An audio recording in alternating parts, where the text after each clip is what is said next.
The following is a production of DallasCowboys.com and the Dallas Cowboys Football Club. How about them Cowboys? Yeah, go Cowboys! This is the DallasCowboys.com Draft Show.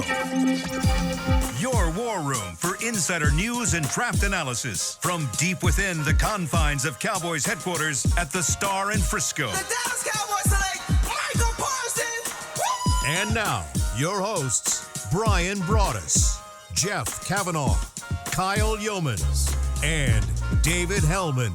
It is Thursday, March the 3rd. Welcome in, speaking of third, the third and final episode of the Draft Show here from the Indianapolis Convention Center. And fellas, joined once again, Kyle Yeomans, Dane Brugler. I've been harping on it all week, but the irony, we're going to finish putting this show in the can, and then we're going to run off to finally watch the quarterbacks and the wide receivers begin the on-field portion of the 2022 NFL Combine. Long time coming, am I right?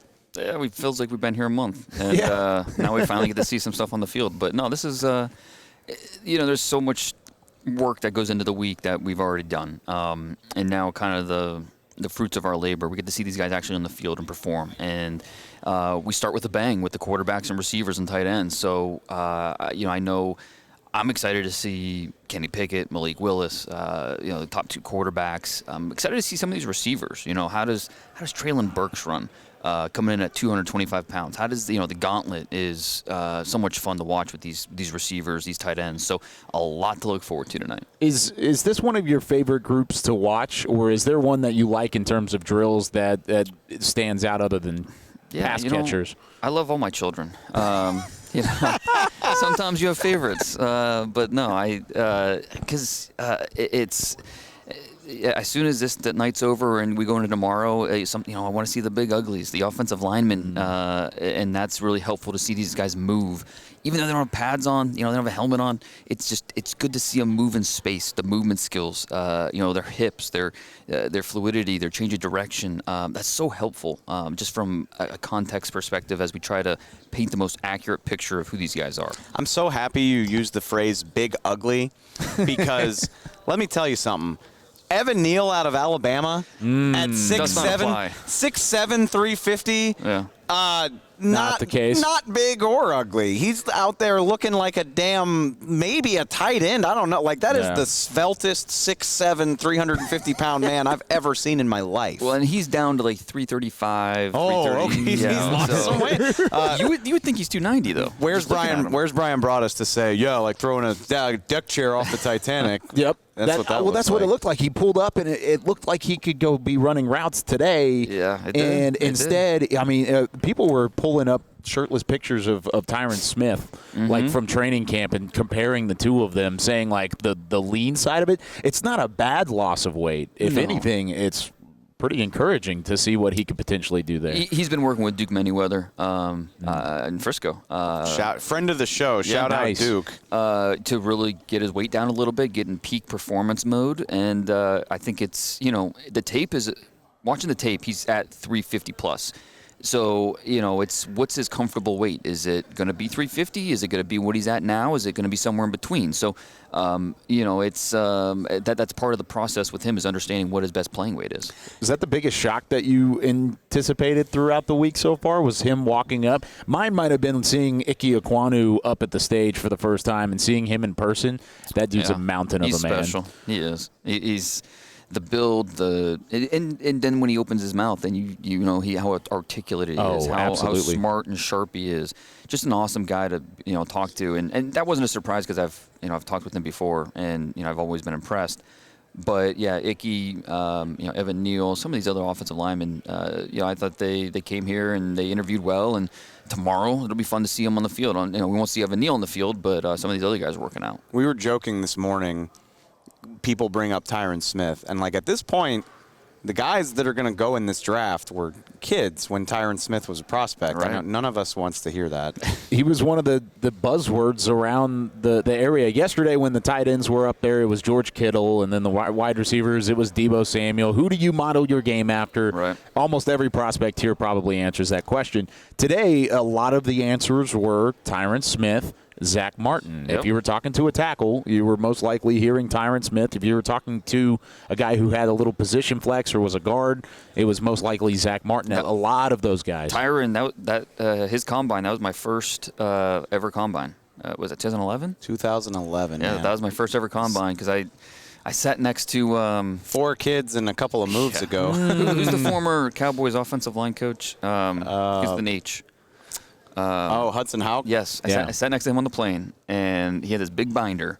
And, I'm at that point, I'm, this young kid, not knowing anything. And he's flipping through the binder, and he's got a whole sheet on Tyrant Smith. And, we talked for a little bit about, this svelte blocker from USC, a young player that was really good. And, that was my first introduction to what the combine was going to be. So that's a crazy memory. Dane was telegraphing picks even back in 2011. Yep. How about that? He's the kingmaker. Yeah. And we've talked a decent amount about Ike Ekwonu over this week. Evan Neal, we've talked about it. I feel like maybe not as much. I'm curious with Tyron's name flying around, and a lot of people see Neal as the number 1 overall pick in this draft. Sure. Depending on who you talk to.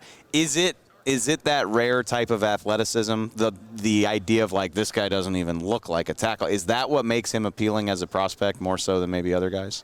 Yeah, I think that, first of all, you watch the tape and you see, okay, this guy's pretty darn good. And then you start to find out more about him and how he was the number 1 guy on Bruce Feldman's freaks list. His annual, put together all the most athletic dudes that just do rare things. And he's number 1. Okay, well, that tells you something right there. And then you come here, the combine, and you talk to him and you see the body type and everything. And, you're adding more pieces to the puzzle. And I think you're right. I think where we sit right now with the information that we have, I think that the number 1 overall pick will come down to one of these 2 offensive linemen, Evan Neal, Ike Ekwonu.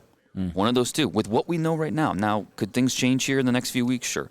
But with where we are right now, it seems like those 2 guys are the most likely candidates for the Jaguars at number 1. One of the things with Evan Neal that he was knocked for was kind of his lateral movement, his side-to-side, his overall athleticism and movement skills. With him slimming down, and he even said it, we were just talking about Tyrant Smith. He was one that said, Tyrant Smith is who I model my game after, and Larry Allen was my favorite player of all time. So he's got some high expectations for himself as an athletic tackle, though. With that being said, do you feel like him slimming down could certainly help his draft stock if that's ultimately the case and he shows that throughout the drills this week? Perhaps, but I think we have to go back to what I mentioned earlier. What's his ideal playing weight? It's great that he got down to 336 or whatever he is. We'll find out tomorrow. He'll actually get officially measured tomorrow. But is he going to put 15 pounds back on when it's time to go play? And how is that going to translate? So what he does here, but actually he's not going to work out here. So he's going to wait till his pro day. So there's that. Is anyone going to We'll see. At this point, that's just pessimistic Dave. I was going to say, I hate to sound jaded, and it's no Tyler Linderbaum. He had a foot injury. He was actually going to go play at the Senior Bowl. A lot of people don't know that. He was actually going to go play at the Senior Bowl, but he suffered a minor injury in the bowl game. So pass on the Senior Bowl, won't be working out here. He will be doing the bench, though. He could maybe put up a good number in the bench press, so that'll be interesting. But I think Icky's working out, though, right? Yeah. So he said he's doing everything. No, there are some guys, and look, chance for him to hey, this is why I should be the number 1 overall pick. He's going to crush the interviews. We know that. Yep. And this is his chance to really go out there and perform. You quote tweeted me today about how it sounds like a number 1 overall pick, and that stock continues to grow. Is today help him out? I'm guessing. It doesn't hurt him. I think it's a process. And so I think Icky came into the week as a guy that should be considered one of the best players in this draft. And now it's up to the Jaguars at number 1 to figure out which one do we like the most. So and he's in the conversation. I know that. Pretty good problem to have if you're Jacksonville. It's not a bad problem, that's for sure. Yeah. So they won't work out until Saturday. Tomorrow. I could have introduced that better. The running backs talked today. They're working out Saturday, are they not? Tomorrow, Friday. God, I'm an idiot. Yes. Thank God for Dane. Quarterbacks, wide receivers, tight ends tonight. Tonight being Thursday. God. Okay. I don't feel bad anymore. I feel like I've been through a time warp, to be honest with you. I told somebody it was Wednesday earlier today. Regardless, the running backs talked this morning. Mm-hmm. And so, Kyle, you reminded me how to tease things on yesterday's show. Nice. In my brain, I hate to say it, I kind of been writing this running back class off a little bit. It just doesn't seem that sexy. But in our next segment, we had a chance to talk to Will McClay, and he was gushing about these guys. And so, like, do I need to revisit this? And maybe you don't glean things from interviews, but okay, like I know all about Kenneth Walker out of Michigan State, like that, Breece Hall out of Iowa State. Sure. There's a few guys that stand out to me, but I don't know, down the line, like, am I not giving this running back class enough credit for being maybe exciting, even if it's not super top heavy? Well, and we touched on it a little yesterday on yesterday's show, how the depth on day 3. We threw out guys like Abram Smith and the kid from FIU, and there's I think a lot of options. I mean, I think it's running back. Even if we don't have a first-round guy, every year there's running backs that you can find and that can come in and be productive. The Chris Carsons of the world, who are 7th-round picks, but then come in and are more than just contributors. They're guys that help you win football games. This year, not any different. I do think it's important, though, for, say, like a Kenneth Walker. How does he catch the ball? He just wasn't asked to do that at Michigan State, so I want to see him catch the football. Breece Hall today, the running back from Iowa State, he said that you're all going to be surprised when you see me run my 40. I know a lot of guys say that, but Breece Hall, hey, you're going to call your shot. Let's see what it is. So, I think once we get past that first 5 guys at running back, guys that probably go on day 2, there's a lot of interesting names. Like if I can get a James Cook out of Georgia in the 4th round, that's an explosive player who can. So I can split him out. We know how much the Cowboys love versatile running backs who can also be pass catchers, and that's what you got with a James Cook. Motion him out wide, let him run routes. He can do that. He's got the ball skills. So I think this running back class got some juice. And I don't think you're alone in that fact of saying this running back class isn't one of those top priorities for you to look at in that regard. Because Cowboys fans certainly think of it that way. You've got Tony Pollard, you've got Ezekiel Elliott. Even with some of the I guess, disappointment that you had from that position this past year, you still feel like the Cowboys as a front office aren't going to do anything there, right? Well, but I think not so much, though. I'm going that direction. It was a question we had on the show yesterday, and maybe I should be more excited about it than I am, because they're not going to spend a top 60 pick on a running back. Right. Yeah. But this is a draft to not need a top 60 pick on a running back. Can I interest you in a Snoop Connor from Ole Miss? Yes. Just because of the name, just the name you're in. Also, well, he's a dump truck. I mean, he will bowl you over. Yeah, I'm all about that. I say, SEC West boy, you know who that is. Look, I watch tape. I try to do my homework, but like if you play in the SEC West, I know. You know who you are. I know about you. Well, now, he's number 3 in Ole Miss history in rushing touchdowns, one ahead of Archie Manning, so he's not bad. Goodness. And in talking to these running backs today, it confirmed that Isaiah Spiller has had a formal meeting with the Cowboys. He talked with Mike McCarthy. Didn't have Kellen Moore in the room, but he had a really good meeting apparently, and they had a connection with him earlier. Jerome Ford, a guy from Cincinnati who was at the Senior Bowl, they've had interactions back in Mobile. I don't know if they've done anything here yet, but I mean, at least throughout the draft process, they've had their eye. Rashad White, Arizona State, is another guy who has had a formal with the Cowboys as well. Going back to what we were talking about yesterday, Dane, I think you're absolutely right. I think this is going to be an offensive-heavy draft. Yeah. I mean, of course, there are things you need to think about on the defensive side of the ball, but all down the line, I can just see them. And I kind of roll my eyes at the interview stuff, but I'm encouraged and intrigued by the idea of like spending some of your 45 formal interviews on a running back. Yeah, I know it is interesting. And at what point is it okay? At what point do you feel comfortable making that move? At what point does it not make the Cowboys media and fan base freak the hell out? Yep. Right. Yeah. I would say the 4th round. But at the same time, if you spend the top 100 pick, I don't know if. Okay, but if you're in the 3rd round and say you've got a 2nd-round grade on, Isaiah Spiller, how enticing is that? If he's your only 2nd-round grade left on your board and you're picking the 3rd round, all of a sudden it's enticing. I'm just already daydreaming about Isaiah Spiller just dusting the backups in a preseason game, and everybody's like, this guy's got more juice than Zeke. Yep. And we're like, yeah, well, Zeke makes $17 million a year, so there's only so much we can. I'm already excited about the drama of football season. It's coming. Oh, man. All right, look, this we usually just banter on this show, but we've got a special treat today, so we're going to take an early break. We got Will McClay. Heck yeah. Credit to him. I can't stress enough, and it was a great conversation. Will gave us about 25 minutes of his time during one of the busiest weeks of his year. It's good stuff, and we'll have it for you right after this break.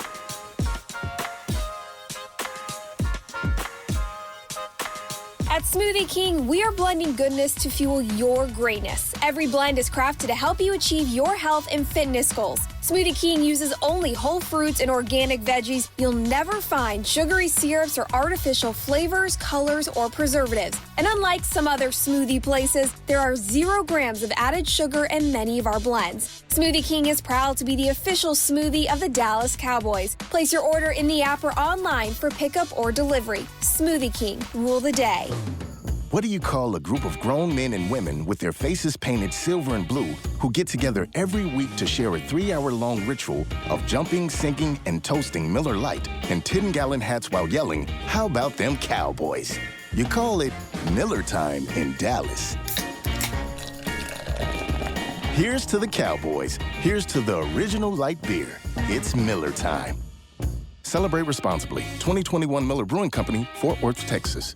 Football season is almost over, and that means tax season is here. With it comes taxiety. Filing taxes can be stressful if you choose the wrong partner. Don't let taxiety take over this tax season. Liberty Tax will help you get your largest possible refund or your money back. With more than 12,000 tax professionals nationwide, help is always around the corner. Check out Liberty Tax, proud partner of the Dallas Cowboys. Schedule an appointment today at libertytax.com/cowboys. Liberty Tax, a brighter way to do taxes.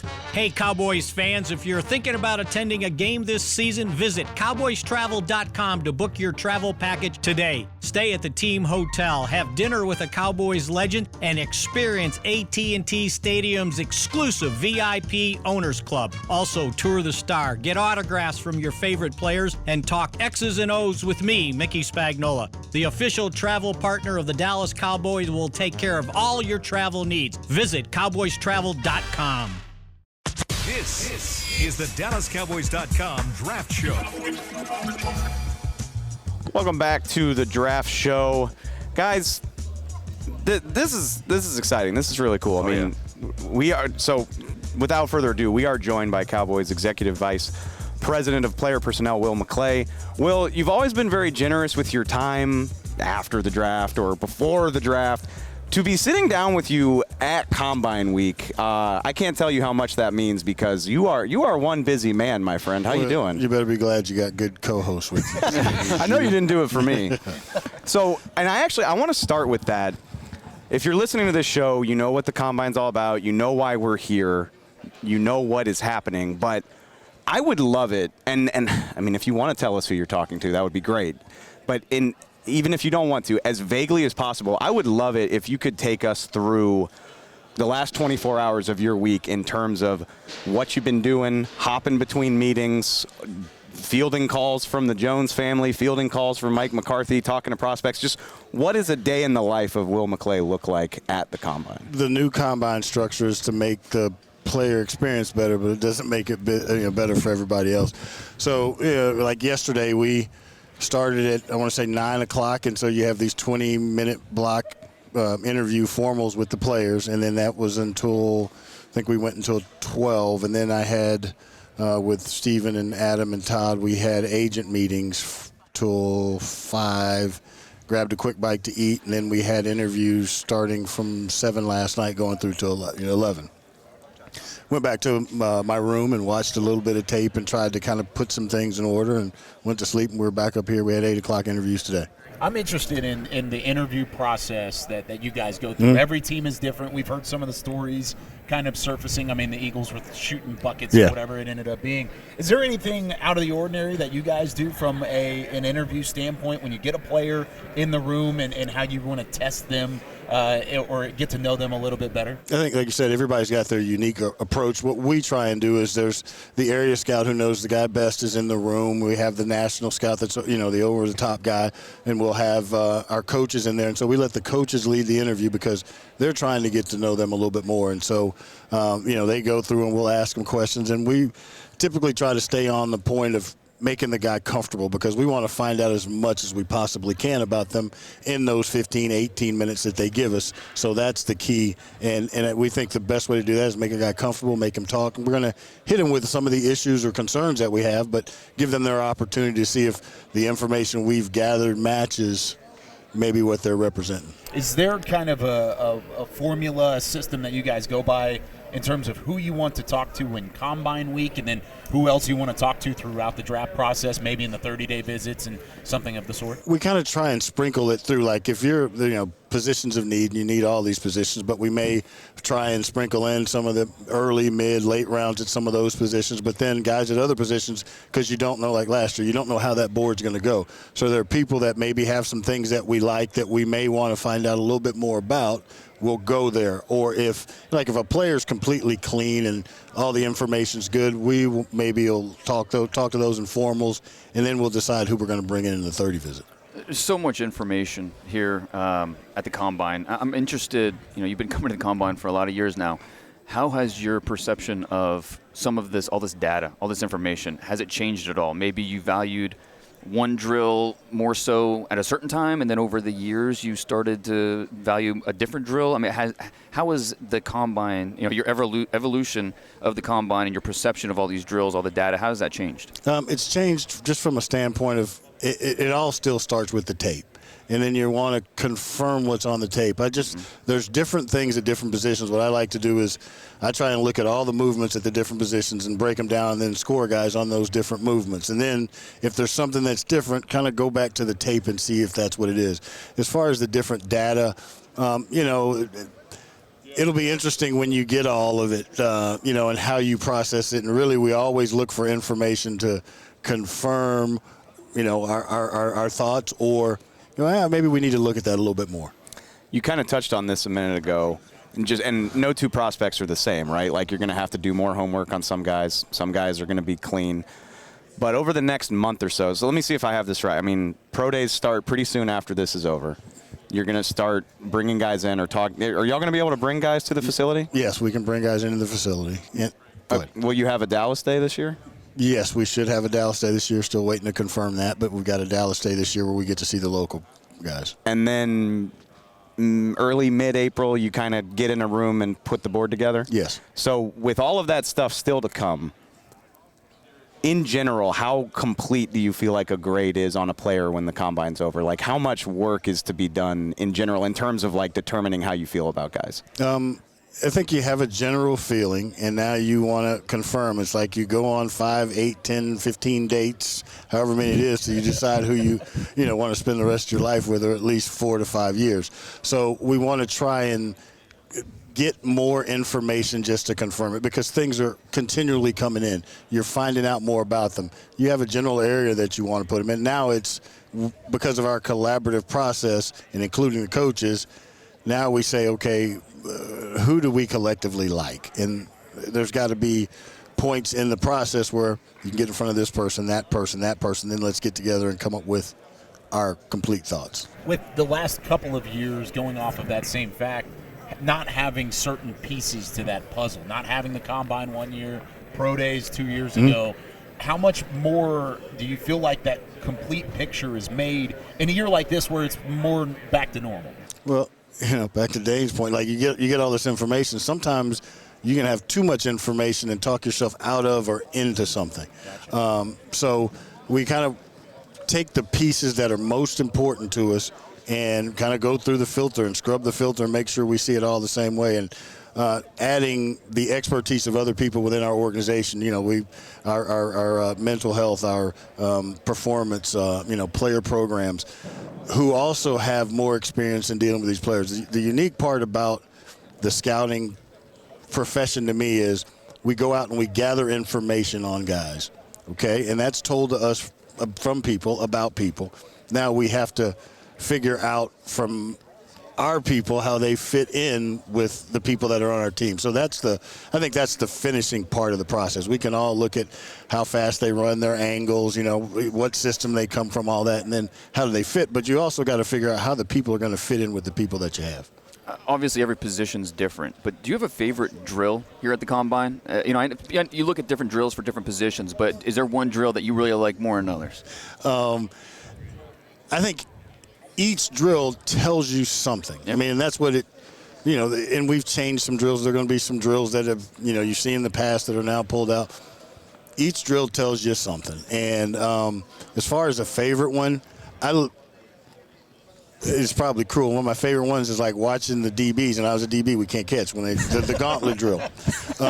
Because you never know what you're going to get from that. But I like watching the receivers, the guys that have to touch the ball and, play, make catches, going through the gauntlet. Where's the ball coming from? Watching their eyes track, seeing if they're weaving off the line or not, seeing how quickly they catch it and put it away and get the other. That's hand-eye coordination. That's one of my favorite ones because at least that's a movement that without pads you can see that natural skill set come out. Did Trayvon run that drill a couple years ago? Yeah, he did. Yeah? You need to run it pretty well? Yes. DB? I don't think you get 11 picks if you can't handle the gauntlet pretty well. That was probably but it's just natural. I mean, it's like there's some guys that you look here and they pick up the ball. Now, as soon as they turn their head, you see upper body stiffness. You see something that explains why that was an issue on tape. Wow. That's kind of the way that I look at it. So this is about as interesting a January as I can remember in terms of like what's next, in the sense that, the season ends, whatever it was, the 16th. We're waiting and seeing on Dan Quinn, and we waited into February to see if Kellen Moore would be back. What is that like from your perspective in terms of that continuity is so important to y'all in terms of what you're looking for, who you want to talk to, who stands out to you, and now, surprisingly, in my opinion, with both of them back in the fold, how much does that help y'all? I mean, we talked so much last year about Dan and these long DBs and what he's looking for. How much does it help you that you don't have to change those parameters and you're working with the same guys again? It just keeps consistency in your process. And that's what you have to strive for. I think one of the things I learned early on doing this is our job is to find good football players. And, you go out and you evaluate them, you say what they can do and they can't do, but then they have to fit into the certain way that you operate. But you don't want to discount guys because if they're good football players, they're good football players. The biggest thing is that there is consistency in what we're looking for and what we're trying to do, and a better understanding of that, because Dan plays defense a little bit differently than Rod did or Mike Nolan did, and his explanation defensively as to how he uses players. Well, that opens up our eyes kind of more as to what to look for. And the longer you're in that system, the more you find those players. I'm not going to say in the top part of the draft, but it's in, the middle parts of the draft and in free agency. That's where you make your home runs and you build your depth of the team. Is there a part of you, like when you hear he's back, or Kellen for that matter, it seems like you have really good relationships with both, you're just like, oh, thank God. Like, there's not going to be a new coach in here just scrapping everything we've been working on. Yes, because, different systems are going to come in and they're going to want different things. And so, you might have drafted this guy and felt good about him, or he's shown progress. And like, for example, Xavier Woods. Loved Xavier coming out and the whole deal. We had a system he didn't fit in, and he became a free agent, and then his value for us wasn't as high, but he was a really good football player. Well, I believed in Xavier Woods. It's kind of tough. Had a career game against the Cowboys. Yeah, he did. Yeah, he let me know about it, too. So even with all the consistency that you guys have from a coaching staff standpoint, there still feels like there's a lot of holes to fill from a roster standpoint, at least more so than even past off seasons. Where do you feel like that is headed at the moment? Is there any kind of position that you look at more than other that weighs differently? Or where does this offseason as a whole kind of compare to ones that you've had in the past as well? It's just a little different because we have 21 guys that are free agents, and you got a bunch of different opinions, and we had a decent year. It wasn't a great year. We didn't end up where we were supposed to, end up. So, you have those players that are leaving, and you have to replace them. And there's only so much in the cap that you can deal with. So you got to look at where's the strength of the draft, where's the strength of free agency, what's it going to cost. So it's just another journey in the building of the Cowboys. I'll just put it that way. That's a good way to put it. Without giving too much away, a meeting with the Cowboys, a formal meeting here at the Combine, are you more interested in finding out about football IQ, about the person himself, about, I mean, I know it's all the above, but, what is the main focus that you want to come away from those interviews thinking about the player? It's who the person is, because in 15 minutes you're not going to get an end, because they're so coached now. Yeah. These kids come into they've been with somebody that says, okay, this front is this, and when you got from the school, they didn't know what that front was or what that protection was, and they come in here and they spit it off like that. So there's a little bit of coaching that goes into that, but it's who the person is, at least getting a feel from that. And we do some personality stuff and a lot of different things to go, okay, is that test that they took, does that give us enough information to say, okay, this is who the guy is, how he fits in, or is there something a little off? But you want to find out if they love football, and as much as you can within that short amount of time frame. But that 18, 20 minutes shouldn't kill a player, and it shouldn't vault a player, because it's a complete process of the work. I know you get this one a lot. I don't care. I still think it's interesting. Just in your time, could be a guy y'all wound up drafting or not. In those formals, somebody that stands out to you where like everyone was just like, holy crap, this guy's awesome.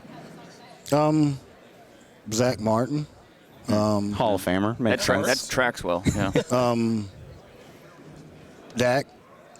Just in the different exposures you had to him. I think when you have multiple opportunities to visit with somebody and they continually are who they are, and you find another character trait that makes you think that this guy's going to fulfill his potential.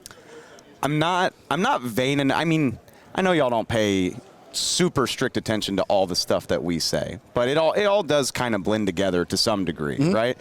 I would love your take, because the narrative flying around here throughout this whole process so far is like, yeah, there's talent in this class, but it's not sexy. It's not this star-studded class with all these great quarterbacks. Maybe we don't know how we feel about these quarterbacks. What do you think of that narrative? And particularly at the top, maybe the top 50, 60 prospects, what do you think about that? How do you feel about this group? I think there's certain positions that if you are looking for a player there, you have options at different levels that could potentially come in and at least be a contributor on a team and build. There are some positions that they're a little light. It's like the quarterback position. We don't know who's going to come out from this group and be that next great guy, but there's not as many names, at least, that we know right now that you guys do the work on and you see and you hear and college football tells about. But there may not be as much depth there, but there's more running backs. I feel like there's a good depth of offensive linemen. There's a certain number of tackles that I think we're 5 to 8 more on our ideal board right now than last year. So I think as you go through it, it kind of always changes. Is there a certain position this year that you think is stronger than others? Anything stand out to you like that? Stronger than others. I think you're seeing an evolution of, because of the way the college game is played, there's more edge rushers now, different shape sizes, that you can go through. There's more longer corners, and the receiver group, there's going to be 5 or 6 freaks that come out of this deal that, every year. And the game is changing so much. It's not, the NFL is adopting more of the college game, so you see those guys come and have an impact sooner and at different levels. We used to always say that, well, you got to get a receiver that can play in the NFL in the first round. That's not the case anymore. Yeah, and it doesn't seem like that's going to change anytime soon. No, I don't think it is. Obviously, Gallup, but I mean, the Van Jeffersons of the world, the Nicole Hardmans, and just the way the game is played right now. I mean, that just seems like something that's going to continue until the trends shift away from what it is right now. Yeah, right? The college game is different. We say the college game and the NFL game is different because of the spacing, because of the way that they play. Well, because of the rules and things now, you're getting some of that in the NFL. You think about the mobile quarterbacks and, the change of pace running backs and the different positions. It's more of a space game now, so players who can create or close space are more valuable. Love how I didn't even bring up Super Bowl MVP Cooper Kupp, third round pick. He's pretty good. Yeah, Does that change the way that you scout the need for receivers? Because there is such an abundance of them, not only in the draft, but in the NFL that could be out there free agency-wise. As you have a couple free agents of your own on the roster. Yeah, I mean, I think you've got to, you have an offensive system. You have, things that you're looking to put in place. But, Coach McCarthy's got this saying that, and it's very valid, and it's refreshing to hear from a scouting standpoint. If a guy has skills and he can do something, if our system can't accommodate that, then, there's something wrong with our system.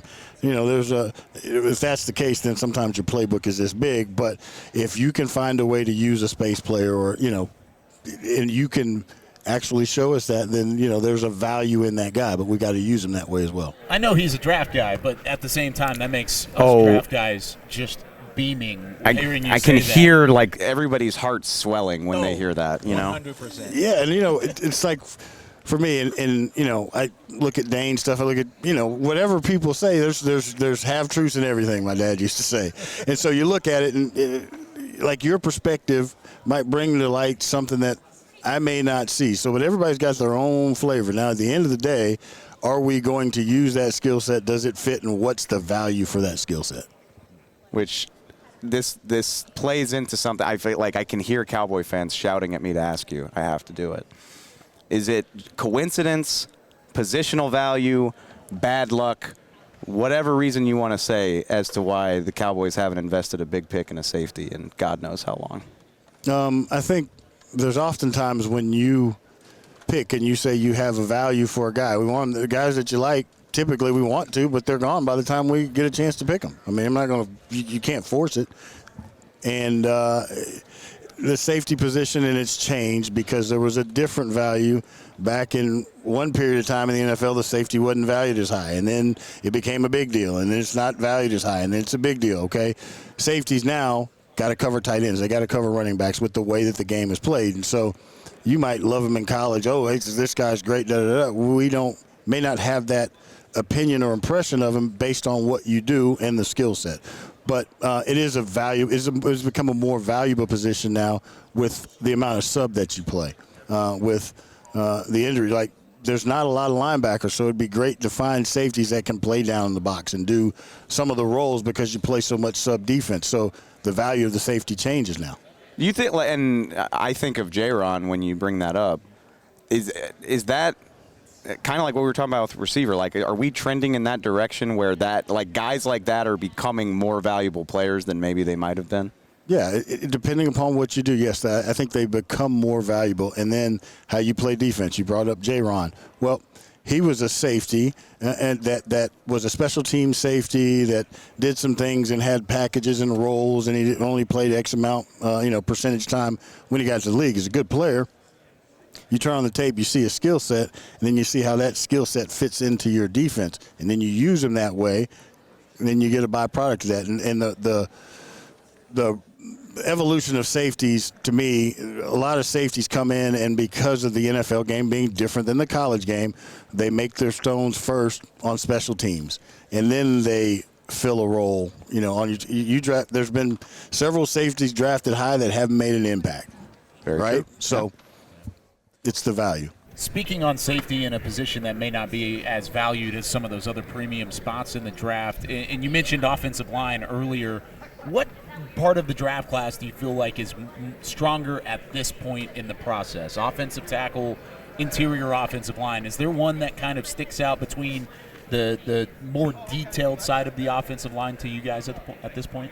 I think there's a lot of tackles that can move inside. So I think the depth of the tackle group makes the interior offensive line better because you can move those guys down, and typically they're better athletes than the guards, and with the athleticism of the defensive linemen and length and all that other stuff, I think that the depth of the tackle makes the interior depth better. Does that position flex play into, or how much do you value that whenever you're talking to some of these guys and you're evaluating their film and their tape? You have to now. It's extremely important because you're you're only allowed to dress out, 48 on game day, and the injury and the flexibility of players.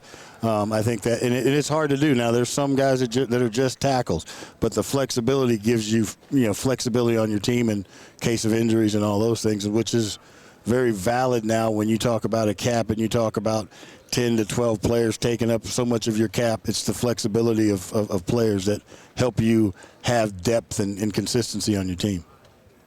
Anything else, Dane? Good. Well, I would keep you here all damn day, but I think this is like your one break before the meetings and the drills start up again. Before the drills start, I got to get something to eat. All right, go get something to eat. Like I said, man, I can't tell you how much we appreciate the time during one of the most hectic weeks of the draft schedule.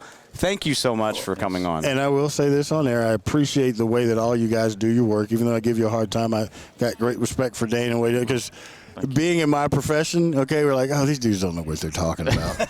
Because, there's people that come up and go, oh, what about this guy? But when you do the work and you have an opinion, it's called group sourcing. I'm a little bit of this, a little bit of that, and let's figure out what the answer is. I'm clipping. I don't really look at you because it's because LSU. Yeah. You got an LSU tattoo. I'm still clipping that thought. That's the nicest thing you've ever said to me. Appreciate it so much, Will McClay. We will be right back after this break.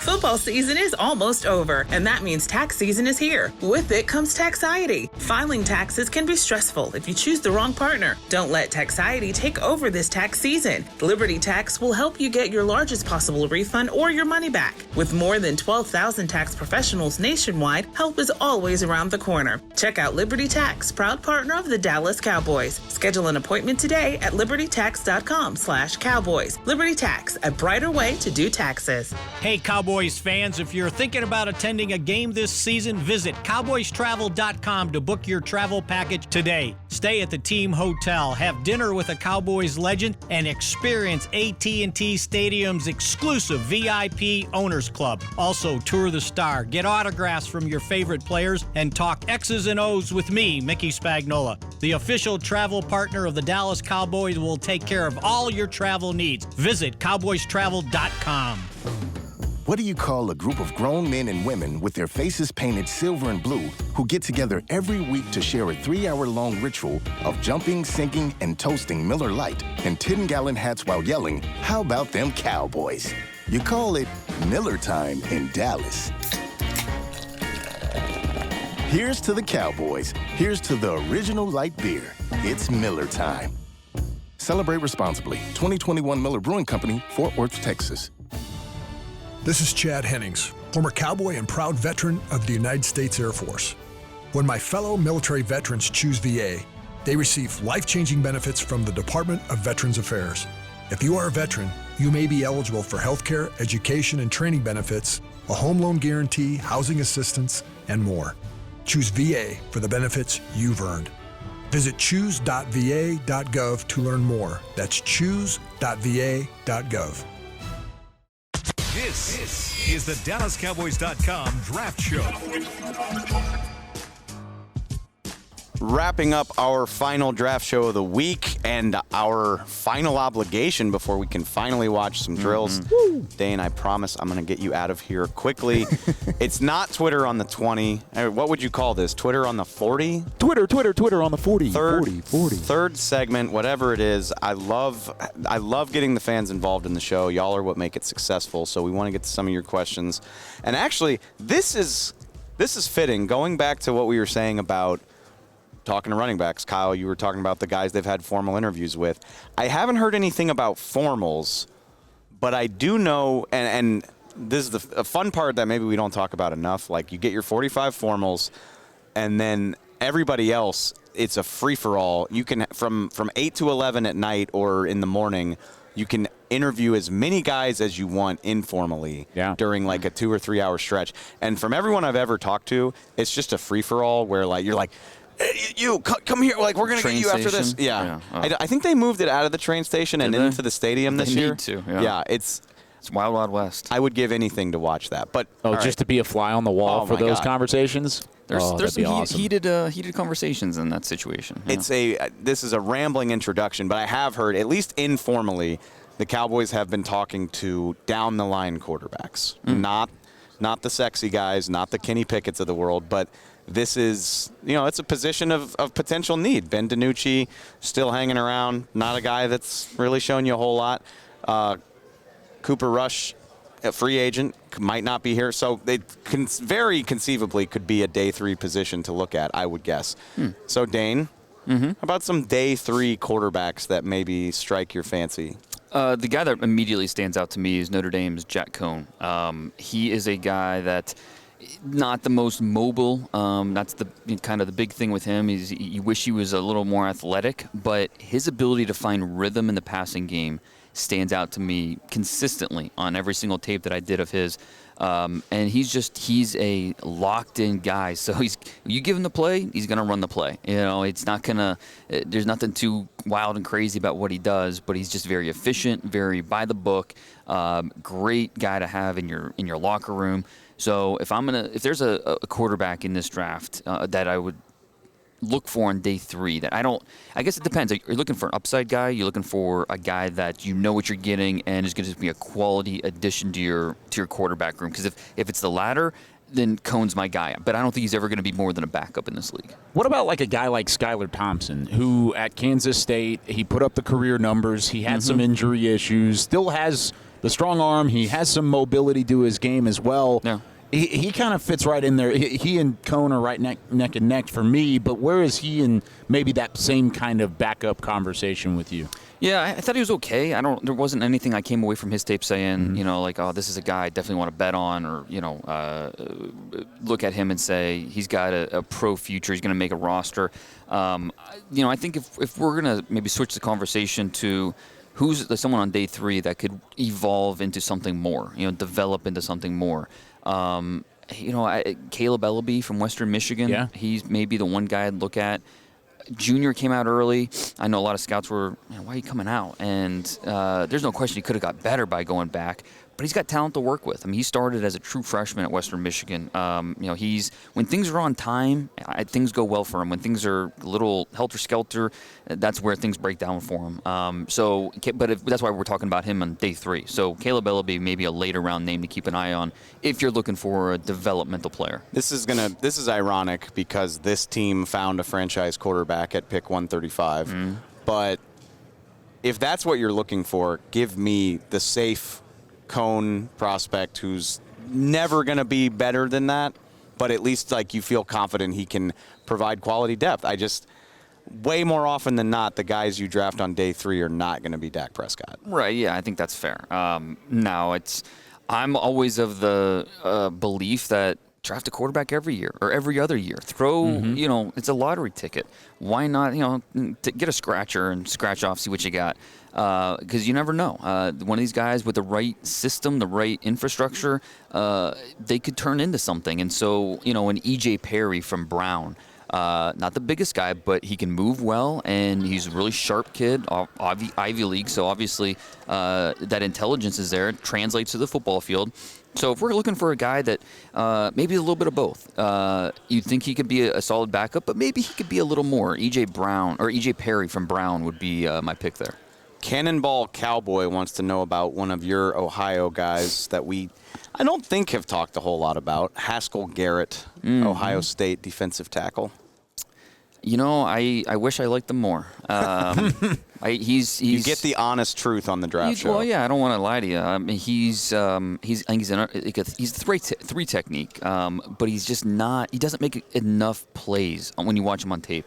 There are times he'll have he had a touchdown, fumble recovery for a touchdown this year, and he'll make a few splash plays, but not enough that gets me excited. He's not a top 100 pick. He is a guy, once you get on a day 3, that you consider. Amazing story, how, he got shot, breaking up a altercation, through the cheek, through his tongue.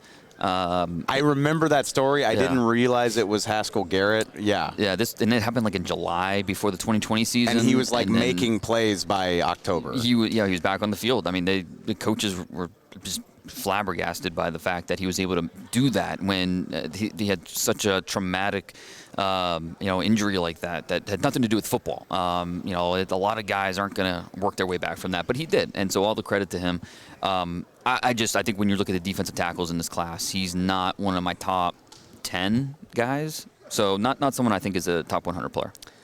Interesting question from Ernie, and I'm putting an embargo on the name Sky Moore for this question. That sounds great. We're not going to do it. I'm good with it. But, and obviously there's uncertainty here with Amari Cooper's future. Michael Gallup, we'll have to see all of that stuff. But Ernie wants to know just about, do the Cowboys need to, especially in a world where CeeDee Lamb plays outside more often, do they need to consider looking at like a pure slot or a good slot? And again, don't bring up Sky Moore, but maybe some other options. Or if you really have to, that's fine. But I just think we've talked a lot about Mr. Moore to this point. Let me ask this to your question.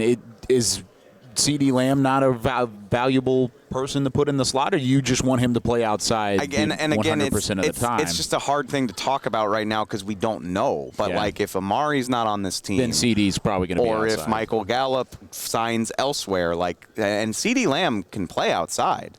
Obviously, he's great in the slot too, but, you might need him to do that. Or obviously you could draft an outside receiver. But to Ernie's question, he just wants to hear about slot receivers. Okay. What about Wandel Robinson from Kentucky? Yes, I like that guy. But did you see his weigh-in today? No, I didn't. 5'8", 178, 27 and 5/8 arms. The smallest arms I've ever heard of at the combine. Dan, why are you doing this to me? Who was our guy from UNC? Not Cole Beasley. Ryan Switzer. Ryan Switzer. He was like 28, 29. This guy's 27, 5/8. So that's it makes your quarterback have to be a little more perfect with his throws. And he had neck injuries in college as well, kind of dealt with some different things throughout. Well, and Robinson, Nebraska transfer, it's just funny because he's really good making some diving grabs, and now it's like, oh, well, he had to because, instead of just reaching his arms out, he had to dive for it. It's kind of like Jim Edmonds making all those catches in center field. It just wasn't fast enough, so, helped him make all those diving catches. So Wanda Robinson, I think, is a name to keep on the radar as a catch-and-go guy.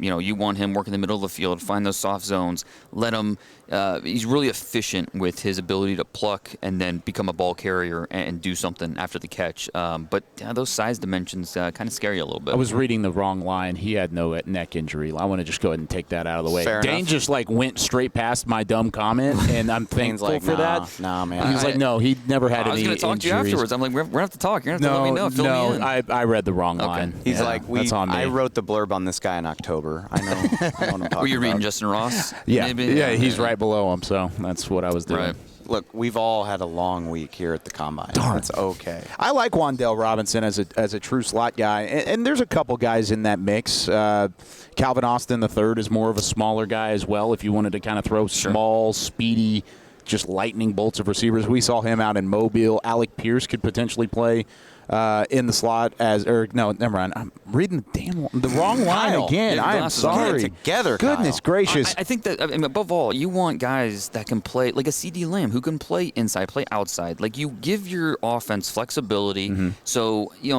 one less reason that the defense will know what you're doing out there. And so that's why a guy like a John Mechie. Yeah. He can play inside, outside, legitimately play inside, outside, and he's going to give you that roster flexibility with your wide receiver depth chart. Jahan Dotson, maybe? I don't think you're going to get him. Unless you take him at 24, yeah. That's true. If you want to take a receiver in the first round, Dotson, I think, would be in the conversation at that point. I want to answer the question in the spirit that Ernie asked it, but I do think it benefits the Cowboys that CD can do a little bit of everything. Right. So you don't have to – I don't think you have to think about it as purely as that. Just get a receiver that you like, and you'll have guys already on hand who can help you figure out where to play more. There you go. The embargo is over. I heard the ghost of Jeffrey Kavanaugh in my ear. All right, persistence is key. I got to give it up to Red. Red is an NC State fan. Every time I have called for questions this week, he has asked me about two NC State players. I can't ignore it anymore, so good for you, Red. He wants to know about two of his Wolfpack guys, Emeka Emezi, the receiver, Yeah. And Bam Knight, the running back. Speaking of running backs. Yeah, Bam. What a name for a running back. I know, right? Bam. His real first name is Zonovan, which is cool as well. Still Just as good. Yes, exactly. So he's got 2 cooler names than most people have one. I'm eager to see how he works out this week, because he could be, I think, a winner based off of some of the numbers that he puts up. He was just consistent for NC State the last 3 years. His production was almost like a mirror image of each other from his freshman year, sophomore year, junior year. And I think what he gives you is special teams value as a return man. He's can catch a ball out of the backfield. Once he clears that first wave, he's gone. So Knight is a really good play. I think he's a top 10 running back for me, or really close. 12. So yeah, I think he's.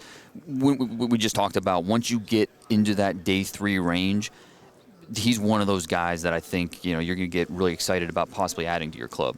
I'm starting to get intrigued. I said at the top of the show I wasn't. I'm changing my tune. Mm-hmm. It's easy to do with some of these guys that we have this year.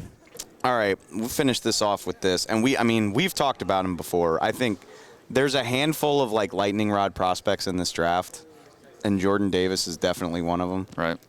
Cody wants to revisit the conversation, because the thing about Jordan Davis, and we do this every time there's a nose tackle, is 2-down player, positional value. Does he do enough to be worth a high pick?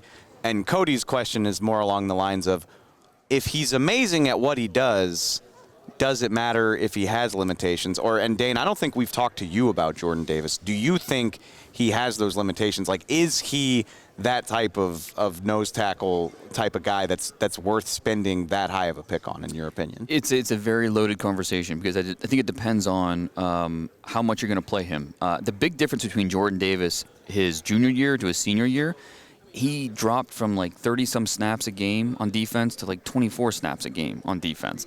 So taking that away, it really freed him up to be a lot more fresh, to give more energy on a snap-to-snap basis. But if you're drafting a guy like that in the first round, you want him playing more than 24 snaps a game. And once that snap count goes up, I think his effectiveness will go down, not a ton, but slightly. And if you have one series and you need 4 snaps out of him, he will tear you up. But if you want him making consistent impact throughout all 4 quarters, throughout the course of a game, that's where I think you run into trouble in terms of, can he give you the same physical impact every single snap? And that's where I struggle, because I think he's gonna, at 3 whatever he's gonna be, 350, he might run 5 flat in the 40. He's a freak. But when you start to stack up snap after snap after snap, that's where his effectiveness goes down. So I don't see the pass rush potential on tape. If I'm looking for a nose tackle in the first round who's going to be a dominant run player, yeah, I would take him somewhere in the late first round. But I think if you're expecting more than that, I'm not sure that you're necessarily. He's not Vita Vea. I don't think he's on that level of player. Now, even with that, do you anticipate him doing the majority of the drills throughout the week? Yeah. So you're going to have the athletic testing. He's probably going to be off the charts. He will. So does that show it's just more endurance, or is it more motor? What is it that is lacking so severely to where Georgia said, hey, we got to take you off the field for 75% of the snaps during a national championship season? Yeah, it's just to keep him at peak performance. And, they added a program like Georgia, they can do that because the depth chart is they've got so deep. Rotations. So, and that they do that a lot. No one rotates more on defense than Georgia because they can afford to. And so, it'll be interesting what a team asks him to do wherever he lands. If they play him, same type of deal, they play him more. But I think it's kind of a buyer beware thing if you're going to ask him to play more snaps. I think Cody worded this question really, really well. And he brings up the point of all right, let's say you play 28 snaps. Mm-hmm. But what if 6 of those are 3rd, 4th, and short or goal line plays, and he gives you the potential to dominate in that situation? Does that make him more valuable? It's almost like I was having a conversation with someone the other night about Matt Ariza, the punter from San Diego State. Yeah. Mm-hmm. Is he worthy? Because think of him as a defender, a defensive player. Yeah. Because of what he does, in terms of pinning the other team back and putting them in advantageous situations. You can make an argument that he is a defensive player worthy of top 100 consideration because of what he can do. same type of conversation with Jordan Davis about what he does really well. And I think if you're a team that's what you need, just drop that in and you're a much better team, you can make that argument. But I don't think every other team, not every team is at that point in their roster where it's just that simple. Yeah. Where they can just do that, and that's the missing piece. Well, and there's also the flip side of it. If you don't want to use them on 3rd down and 4th down, what about using them 1st and 2nd down? And then if you're stopping the run on 1st and 2nd down, keeping it at 3rd and 8, 3rd and 9. A team that employs Micah Parsons could also benefit greatly from that type of presence as well. The only other thing with that is you're going to get gamesmanship from opponents who are going to go quick game, and they're not going to let you sub, because they understand. They're going to try and get him off the field. Yeah, exactly. Well, and they're going to keep him on the field. So, make him play on 3rd down. So it's, 2nd and 10, and you get 8 yards. Okay, quick game. They got to play ready. So 3rd and 2, it's a quick out throw, and there's nothing you're gonna be able to do about getting Jordan Davis off the field and getting your sub package in. So it does. I think you could look at it that way and say, it's not as cut and dry as just he'll play this snap, we'll take him out, and we'll be a better defense. You personally, where do you start to feel comfortable drafting him? If the situation's right, anywhere in the back half of 1st round, So you said that a minute ago. You sounded kind of like not for me, maybe. But it depends on the situation of my roster. If I feel like a dominating nose tackle who can be a dominant run defender is one of the very few things I'm missing, then I would be all over that because that's what I need. But if I'm, a team with plenty of other needs, I feel good about getting Travis Jones in the 2nd round out of UConn. I feel good about addressing the position later on and getting another nose tackle. I don't have to use a 1st-round resource on a guy if I don't need to. And so that's kind of how I look at Davis. Fair enough. We're cutting it a little bit short, unfortunately. We got drills to watch. Heck yeah. The work of the Combine goes on, even though we are done podcasting for the week. Guys, Dane, it's so good. It was so good to be back with you, Feels man. at home. I hope this isn't the last time we have you on this year. I agree. This was an absolute blast. I love coming to Indy. I hope we're back in Indy next year. I guess we'll see how all of that unfolds. But another wonderful week at the Combine. We really appreciate all of y'all for listening. We will be back next week with the whole kit and caboodle. You, Kyle, you and I. There it is. Jeff will be back from the slopes at that point. Brian Hopefully can join he's us. all in one piece. And we got plenty more draft content. This is just the beginning, man. This is where it starts to get fun. This is where we ramp up. So thank y'all for tuning in. We will see y'all next time on the Draft Show. This has been a production of DallasCowboys.com and the Dallas Cowboys Football Club. How about this, Cowboys? Yeah!